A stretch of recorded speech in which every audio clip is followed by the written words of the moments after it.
Hi, and welcome to Belly to Belly. And today we're going to be talking about going global and getting prepared, making sure that you're all set.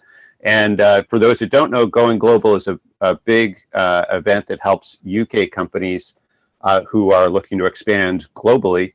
And it happens the 16th, 17th of November, coming up pretty quickly at Excel London. So today we are joined by Angus Hirst, who is with SSO International Forwarding. So welcome, Angus.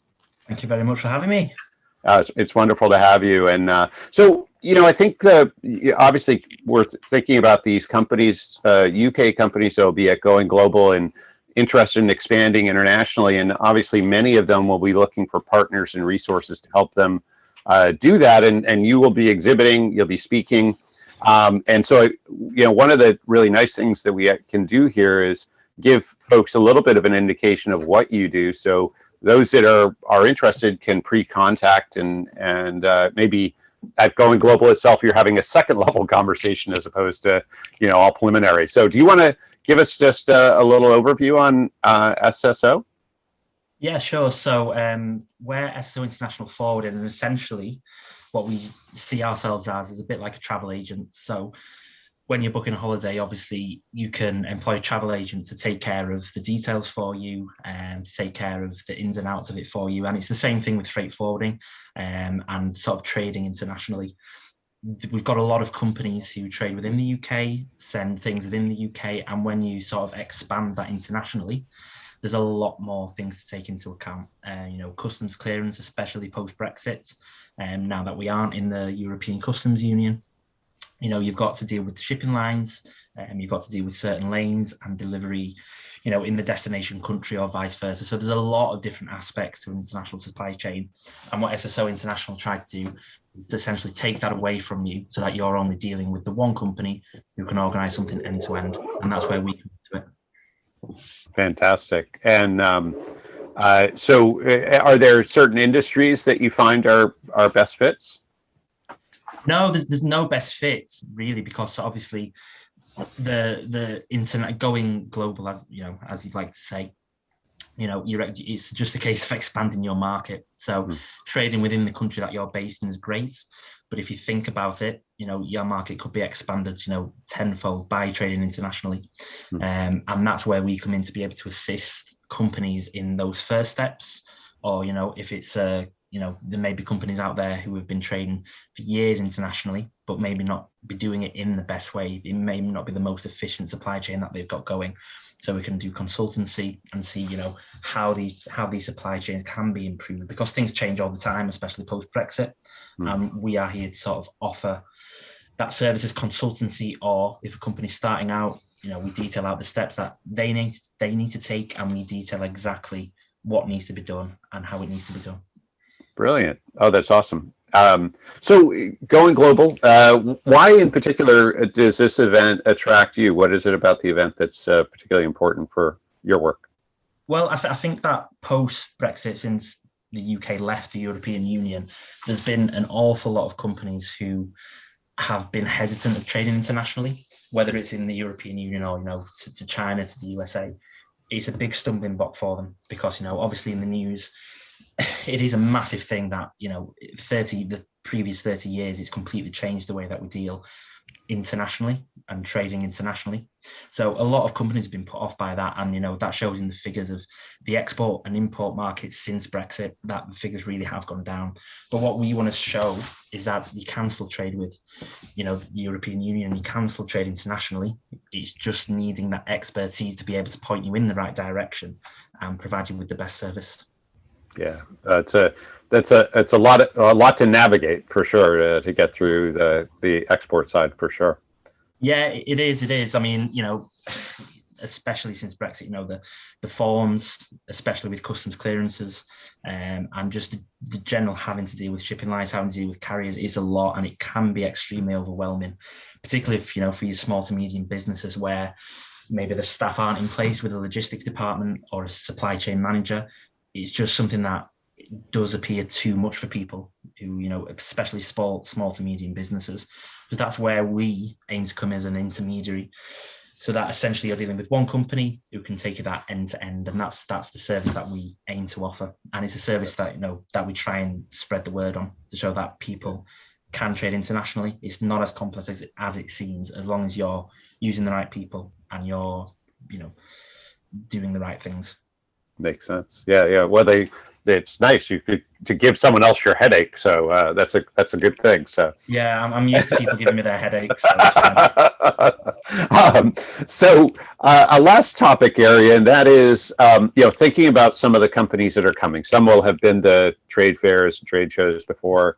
Some this will be a new experience, and certainly one as big as Going Global is. Are there any pieces of advice or tips that you might share for these companies to get the most out of the experience?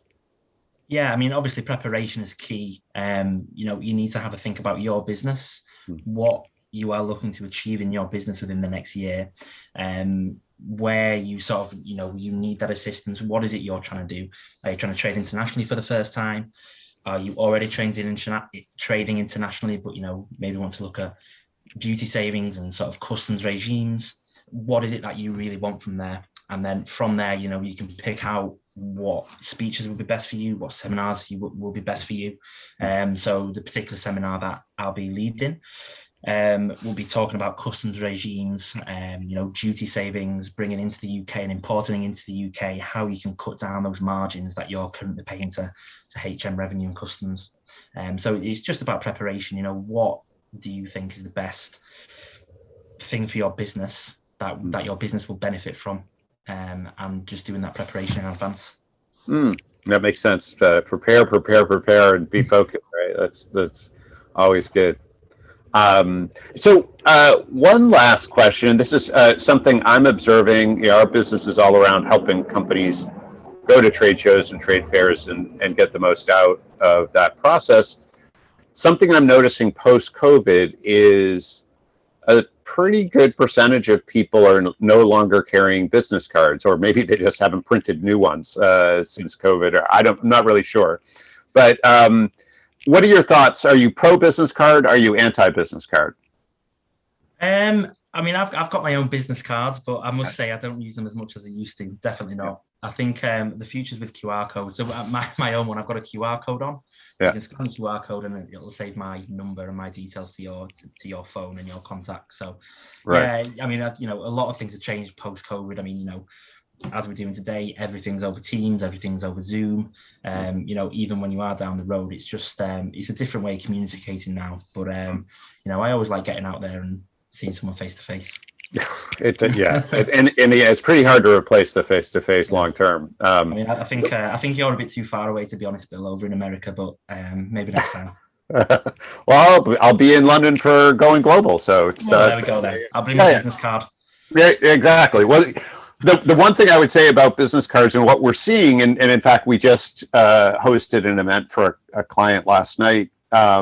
And some people didn't have business cards. And so what happens, besides the idea that, it's a very rare chance to be able to hand someone your brand, right? You can give them your logo and it's on your business card. But there were people there last night at this event who, instead of a business card, they had a QR code, and they said, here, just scan my QR code. Now, here's the challenge there are a couple of challenges. One is the QR code that you give sends, your information into my database. The next person I met, their QR code sent me to their LinkedIn profile. The next person I met, their QR code sent me to their WhatsApp.